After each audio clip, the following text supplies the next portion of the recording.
السلام علیکم سر جی سما یو کوېسچن دی زموږ په دې ملک کې نن سبا کاپي پیسټینګ یوز کېږي او د ځان نه لیکل څوک نشي کولی نو د دې څه وجه کېدی شي او موږ څنګه داسې کولی شو چې یو کس د ځان نه لیکل کولی شي او د هغې السلام علیکم ټولو کتونکو او اوریدونکو ته سلامونه.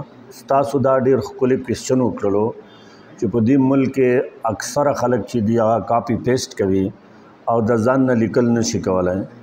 د دې څه وجه ده؟ د دې وجه دا ده چې زمونږ کم ټریډیشنل ایجوکیشنل انسټیټیوشن دي، زمونږ ادارې دي، زمونږ سکولونه دي، کالجونه دي، یونیورسټیانې دي، هغې کې چې کم نظام تعلیم دی هغه دا دی چې رټا سسټم دی او سکول کې به ټیچر راشي په وایټ بورډ باندې به لیکل شروع کو او ټول وایټ بورډ به ډک کو او بیا به سټوډنټان راشي هغه هو به هغه شی ولیکي او بیا چې کله کور ته ورسیږي نو دوی به هغې باندې رټا ولګوي، یاد به یې کو او چې کله ایګزام راشي نو دوی به هغه کاپي پیسټ ریپروډیوس پې کو او ځان به پې پاس کو او ځان به پې خلاص کو.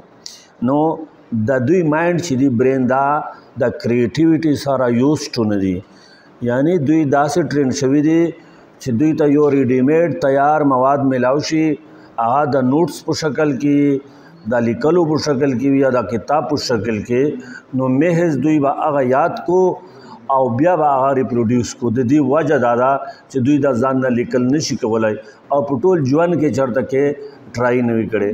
اوس راځم چې د ځان نه لیکلو څه طریقه ده، په هغې باندې لږ تفصیلي خبرې کوو. نمبر 1 خبره خو دغه ده چې دې دپاره پکار دي چې ستا سره په دماغو کې آیډیاز وي، تاټس وي.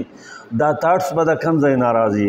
دا تاټس به د ښه کتابونو نه راځي. که ته ښه بکس ولوې، ریډ کې، لایبرري دې جوین کړې وي او ځان نه نوي نوي بکس اخلې، مارکیټ ته چې کوم نیو بکس راځي په پالیټکس باندې، په اکانومي باندې، په هسټري باندې، په کرنٹ افیر باندې، په انګلیش باندې، په لیټریچر باندې، یو خو به ته هغه ریډ کوې.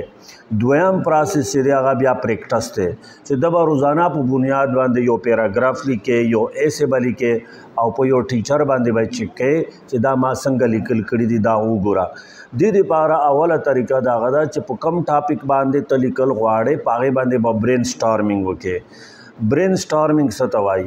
برین سټارمنګ دې ته وایي چې هغه ټاپک به ته په موضوع کې ونیسې. مثلا ته په ډیموکراسي باندې مضمون لیکل غواړې یا په مای کنټري باندې کوې یا ایون آسان مای لوکیلټي باندې څه لیکل کوې، نو ته به د سترګې پټې کې او تھینکینګ به وکړې، سوچ به وکړې د هغې ټاپک په باره کې چې د هغې ټاپک په باره کې تا سره څونه مواد دي، په خپلو دماغو کې به طوفان راولي د هغې مطابق چې هغه ټول آیډیاز مخې ته راشي. ریکال به یې کې، د یادولو کوشش به وکړې.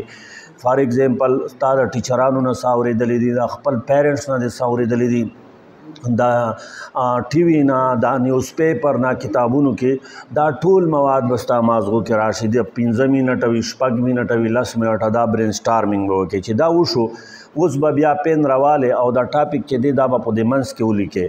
چې ټاپک دې ولیکو ګول دایره به ترې تاو کې، سرکل به یې کې. نو هغه آیډیا چې کوم اوس راغلی دی هغه به رینډملی ولیکې، د غیر چاپېره انټروډکشن، د هغې کازز، د هغې چې کوم د که نه امپیکټس، د هر سبب د دایره غیر چاپېره ولیکې. بیا به دا دویم سټیپ شو، بیا به دریم سټیپ شروع شي. دا کم چې تا مایند میپ جوړ کړلو په دې کاغذ باندې، په دې مین سنټر کې چې تا کوم ټاپک لیکلی و، دا ټول آیډیا به بیا پریارټایز کې چې کومه داسې خبر تا پکې لیکلي وي چې هغه ایرریلیونټ وي، غیر متعلق وي او ان نیسیسري وي، هغه به ترې ډیلیټ کې، په هغې به کراس ولګوې. او کم چې وایي چې دا ډېر اهم پوینټ دی هغې ته به نمبر 1 ورکې، کم په هغې نه دویم پریارټي باندې امپارټنټ دی هغې ته به 2 ورکې.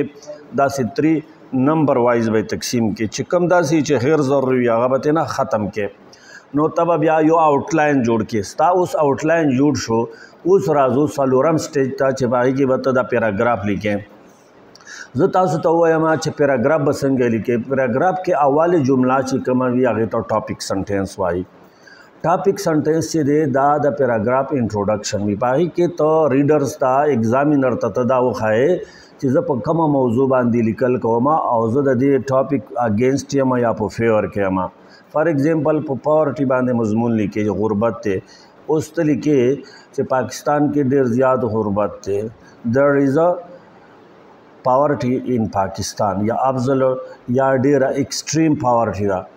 نو اوس دا د باقي چې کومې جملې دي د تا سپورټ یو لاینز وایي دا څونه جملې چې ته لیکې د دې شاته دا به ټول د اول سنټنس سے تعلق کړی دی کم اوله لاین تعلق کړی دی د هغې په سپورټ کې به ته به اوس فیکټس اینډ فیګر پکې لیکې چې یعنی غربت شاره دونه ده دلته کې بېروزګاري دونه ده آبادي دونه زیاته ده وسایل دونه کم دي او د خلکو پر کیپیټا انکم دونه کم دی. نو هغه ایلوسټریشن وي ایکسپلینیشن وي ایگزامپلز وي سټیټسټکس وي فیکټس اینډ فیګر وي دا به ته پکې واچوې او آخري جمله چې دا د پیراګراف هغې ته کنکلوډینګ لاین وایي نو هغه به د هغه اولې جملې په شانتي وي صرف ورډینګ به معمولی چینج وي.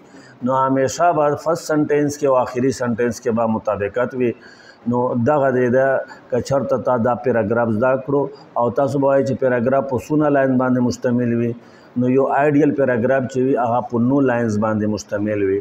که دې نه جملې زیاتې شوې نو هغې ته لینتي پیراګراف وایي او که جملې ترې نه کمې شوې بیا شارټ پیراګراف وي.